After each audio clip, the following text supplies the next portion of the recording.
Hello, friends. This is Dave Hurwitz, executive editor at ClassicsToday.com, and finally it has arrived.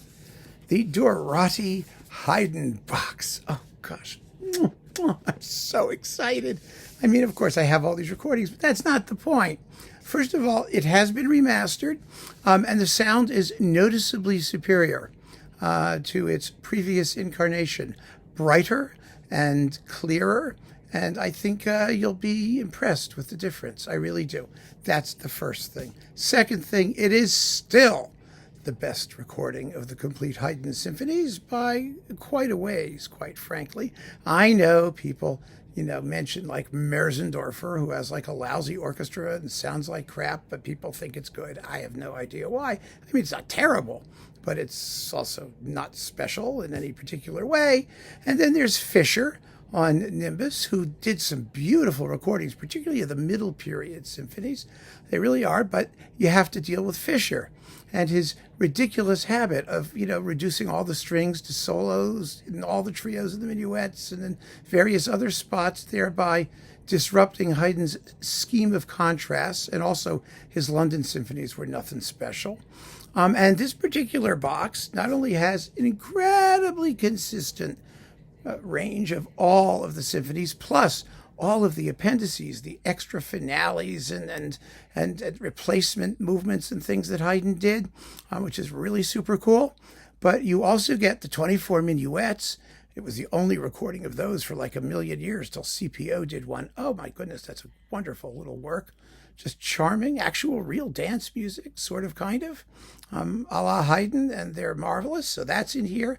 The 3 oratorios, Il Ritorno di Tobia, which nobody was doing, and which is gorgeous work, and the Seasons and the Creation. And they're all very well performed. They really are, with a terrific cast of singers. We'll get to that in a minute. And it's kind of amazing. You get all of Dorati's Haydn for Decca. Now, of course, he did Haydn on Mercury Living Presence, and he did all the operas on Philips, which is a whole nother achievement on another level. But it's really kind of amazing. And you get a very, very nice booklet. Well, let's look at this, shall we? It's one of these things, unfortunately, where you may kill yourself when it falls out of its cube. But let's see. What else have we got here? First of all, it's very, very nicely packaged. And theoretically, the 2 discs that had errors were corrected, and this was repacked. That's what I'm told they did. They didn't tell me which discs they were, and if you think I'm going to go through all this to find them, I'm sorry. I just wanted to tell you that this is here. So we all are in the same boat. We take a slight risk, but I'm assuming they did what they were supposed to do. So you have the symphonies and the other things, and these nice little things. However, I will point out that when you get the symphonies and you whip them out here, you have one of these suckers with the CDs, in these things. And I am telling you now, if you didn't do it yet, if you haven't done it before, if there's any reason you've been hesitating, you really need to get yourself one of my handy-dandy CD extraction devices. Usually I use this one, the fabulous false eyelash placement device thing, so that you can gently grab the CD with this rubberized tip, which won't damage the disc, and start to pull it out, and then gently get it out with your fingers. Otherwise, you're going to tear these things up to shreds, these cardboard sleeves, and you're going to be absolutely miserable. So I've tried it. It works. But these things are really shoved in there. And so you have to be really, really careful. Otherwise, your investment is going to go down the tubes. You don't want that. You really don't. So that's the way they look. You also get a lovely booklet. I will say it's a lovely booklet with all kinds of photos and the history of these recordings, which most people don't know. I didn't know it. It's fascinating how Dorati got the Philharmonia Hungarica and got They got financing to do it, and they, Decca was willing to go ahead, which was amazing in the 1970s, early 1970s. Really a tremendous achievement, and it was a risk, and it paid off. These things sold. Apparently, they made money, which is kind of amazing. Although the whole project was subsidized, of course, but the Philharmonia Hungarica had some wealthy patrons, thank God. But it talks about where they did it and how they did it and all of that stuff. These were, to be honest, and finally they, sort of fess up to it, rehearse and record sessions. They had to be. In other words, they would run through the music and in bits and then record them.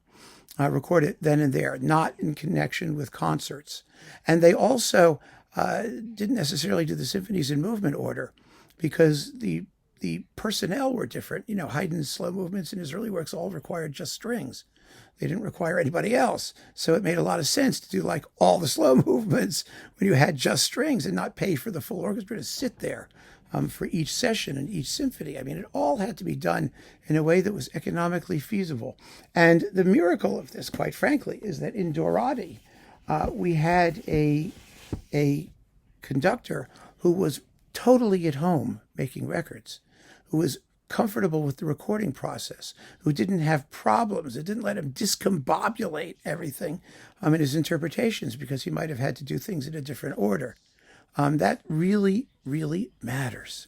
It matters hugely, and it's something that really isn't recognized. It's a quality that we don't really talk about very much, how well people made records in the way that records were made, because most of us don't really know.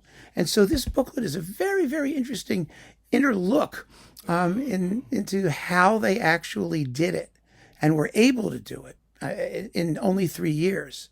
Because can you imagine, if you had to do every single symphony in connection with concerts, it would have taken them probably 100 years.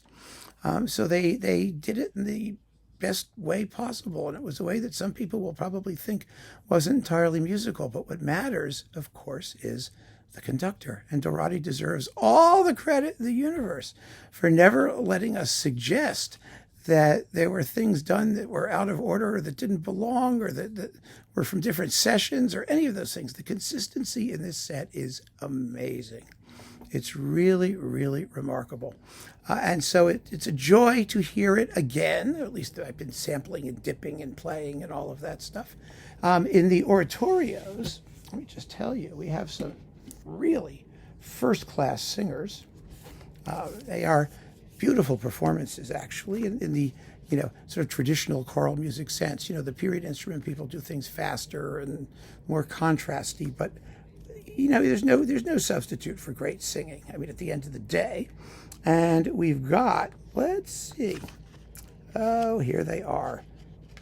Okay, they soloists are in the Creation. It's Lucia Popp, Helen Döse, Werner Hollweg, and Benjamin Luxon and Kurt Moll.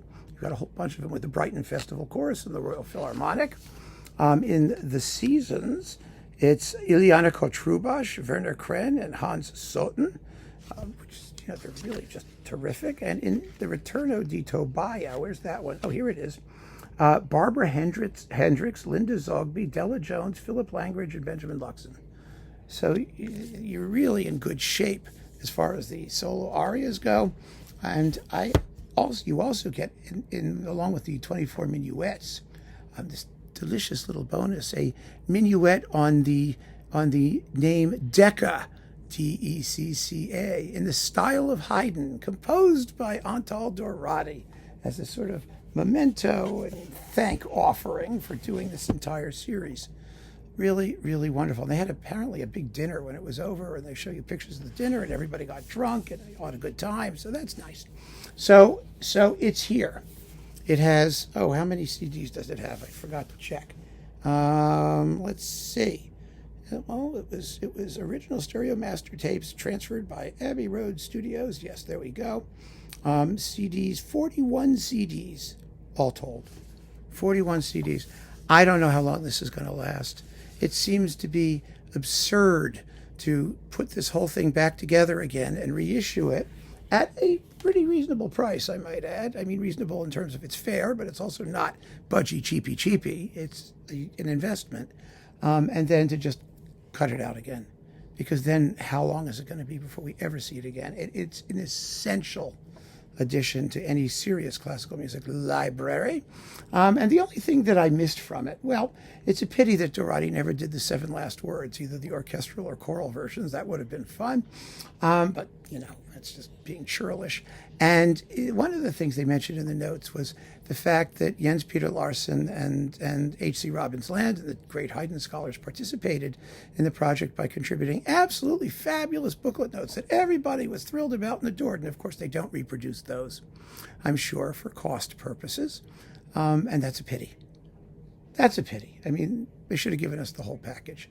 But beggars can't be choosers, so I won't. All I'm saying is it's finally here, and it's complete, and you're going to love it. So keep on listening, friends. Thanks for joining me.